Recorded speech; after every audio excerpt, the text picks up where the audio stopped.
Know who will run alongside Daniel Cameron as the Republican Party looks to take back the governor's seat in November. Cameron chose State Senator Robbie Mills. WKYT's Jeremy Toms is in Frankfort explaining why Cameron made the choice and the pair's goals. The skies may be gloomy over Frankfort today, but Kentucky's Republican Party is feeling bright about its future. As gubernatorial nominee Daniel Cameron has picked the senator from Henderson to be his running mate. Cameron made the announcement at the party's headquarters, touting Mills's record in the state legislature. He's Robbie Mills, who a state senator represents Dawson Springs, led the charge to rebuild Western Kentucky after the devastating tornadoes. It was Robbie Mills who passed a law requiring a photo ID to vote. He also discussed Mills's work in defending the coal industry and called him the first to sound the alarm about radical gender ideology.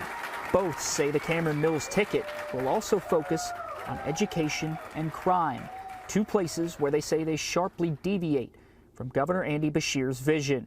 And Mills introduced himself to the ticket by going on the offensive against the incumbent Democrat.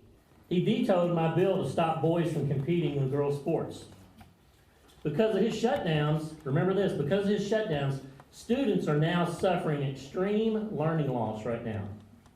He released thousands of violent offenders from jail, and many of those have recommitted crimes.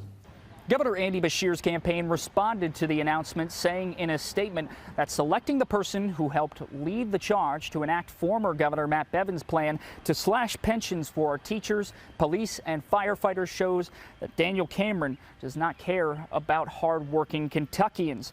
They added that the governor is proud to be running with his lieutenant, Jacqueline Coleman, an active educator herself who understands the value of Kentucky's public schools. In Frankfort, Jeremy Toms, WKYT.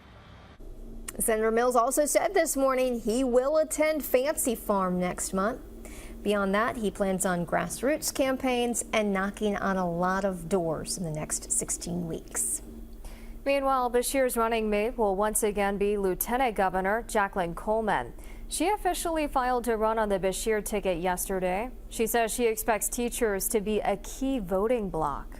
Every vote counts and every vote matters, and I believe that now that teachers are reminded what it feels like to have a governor that's got their back, they're going to show up even more for Governor Beshear and myself in 2023. And remember, you can get all of your campaign 2023 headlines on our website, WKYT.com.